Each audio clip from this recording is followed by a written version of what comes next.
अपने परिवार से खुश रहना सीखिए। खुशियों के पीछे इंसान हमेशा बस दौड़ता ही जाता है, लेकिन वह इस चीज़ को नहीं समझता कि उसे खुशी को पाने के लिए उसके पीछे पीछे दौड़ने की ज़रूरत ही नहीं है, क्योंकि खुशियाँ तो उसके आसपास ही रोज़ मौजूद है। बस ज़रूरत है तो प्रैक्टिकल करने की, दुनिया में इन चीज़ों का एहसास और स्वीकार करने की।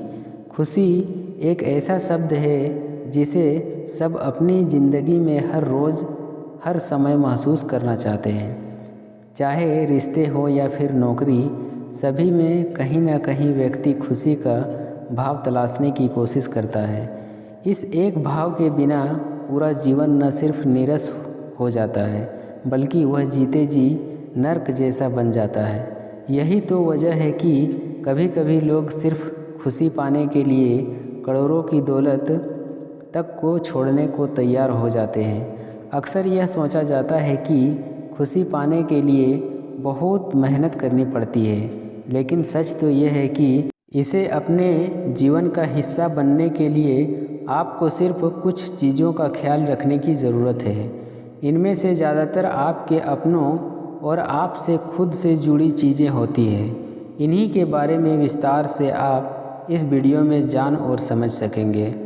अपने तो अपने होते हैं, लेकिन हम तो पराया की खुशियों में भी शामिल होकर खुश होने के लिए कहते हैं। घर का कोई भी सदस्य अगर किसी अच्छी बात पर खुश होता है तो उस खुशी के हिस्सेदार बन जाए, आपकी खुशी कई गुना बढ़ जाएगी। वैसे आजकल तो दो बच्चों का कॉन्सेप्ट कम होता जा रहा है, लेकिन कई घरों में दो बच्चे हैं। अगर आपके बच्चे आपस में चीज़ों को शेयर करना सीख लें, एक दूसरे की खुशियों में शामिल होना सीख लें, एक दूसरे की गलतियों को ढकना सीख लें, अगर वह आपस में प्लानिंग करके आपसे खुशी खुशी कोई बात मनवाना सीख लें, तो यह मान ले कि परवरिश सही तरीके से चल रही है।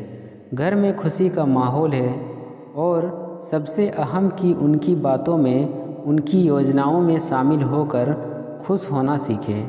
पढ़ाई को लेकर पेरेंट्स अक्सर बच्चों पर दबाव बना देते हैं। अगर नंबर कम आए तो डांट पड़ती है।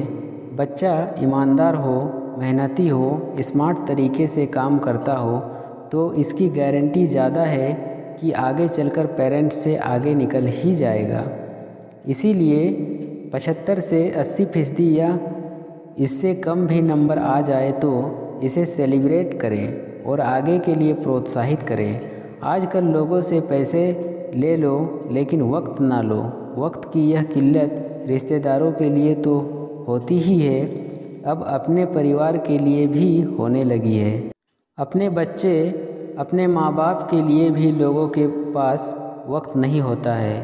अक्सर ऐसा होता है कि ऑफिस के काम की वजह से परिवार को वक्त नहीं दे पाने से खुशियों की कई पलों से हम यूं ही महरूम रह जाते हैं। कभी अपने बच्चों के साथ 1 घंटा वक्त निकाल कर तो देखिए, उनसे बात करके तो देखिए, उनकी परेशानियों और ज़रूरत को सुनकर तो देखिए। 60 मिनट में अगर आपके चेहरे पर 60 बार मुस्कुराहट ना आ जाए तो दोबारा फिर से कोशिश करिए।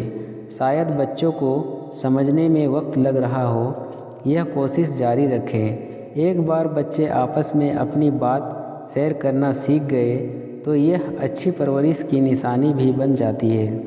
माँ बाप को खुद से और उनके पोतों पोतियों से दूर ना करें।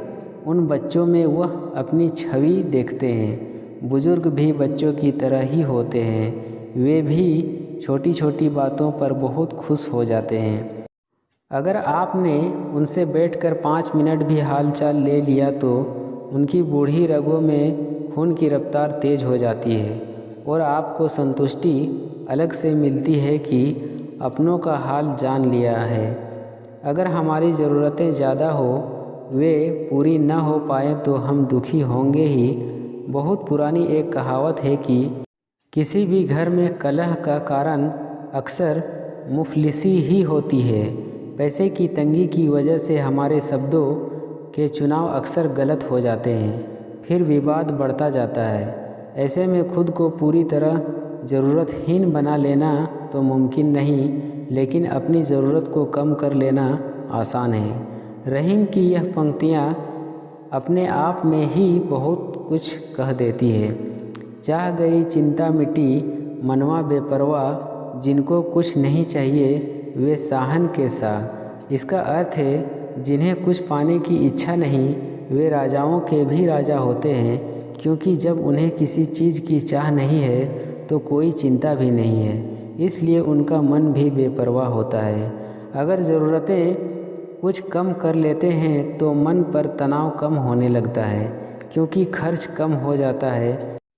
इसे एक सच्ची घटना से समझते हैं। सुरेश के 2 बच्चे हैं। 2 साल पहले तक दोनों बच्चों को सुरेश एक बड़े ब्रांड स्कूल में पढ़ा रहे थे। स्कूल का नाम बड़ा था तो फीस भी ज़्यादा थी।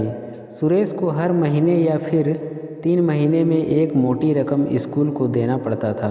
यह रकम चुकाना उनके लिए बहुत मुश्किल हो रहा था। वह हर बार कुछ हज़ार कर्ज में चला जाता था।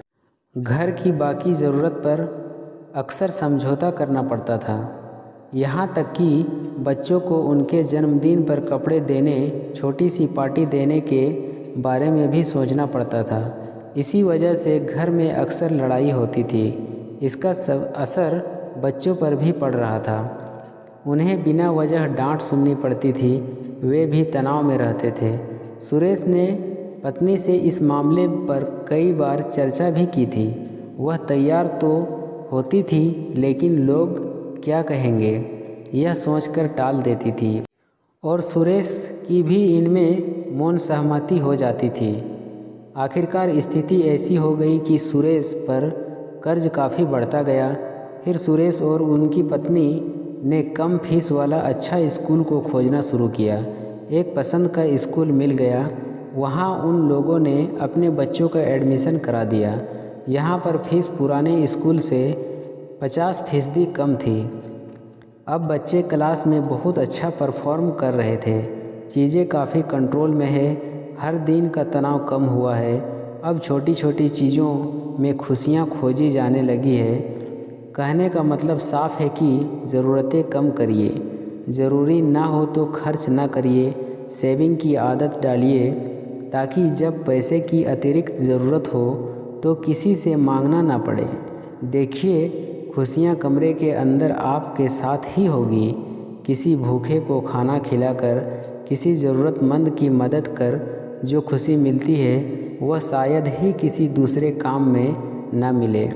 अगर आपको दूसरों की मदद करने में दिलचस्पी है तो यह आपकी खुशी की बड़ी वजह हो सकती है। गर्मियों का मौसम है। धूप में काम करने वाले पुलिस, ट्रैफिक पुलिस, रिक्शा ठेला वालों को अगर ठंडा पानी पिला दें तो उनके चेहरे पर खुशी देखते ही बनती है। बालकनी में पक्षियों के लिए एक कटोरी पानी रखने से ही बालकनी में चहचहाने लगती है। इसके अलावा चाहे तो ज़रूरतमंद बच्चों को शिक्षा में मदद कर सकते हैं, जिन्हें किताब कलम आदि उपलब्ध नहीं हो पाती। उन्हें दिलाने से बहुत मदद मिलती है। ज़्यादातर बड़े लोग शिक्षा और सेहत में मदद करने के लिए आगे आते हैं। अगर हमने किसी की मदद कर दी तो दुआएं भरपूर मिलती है।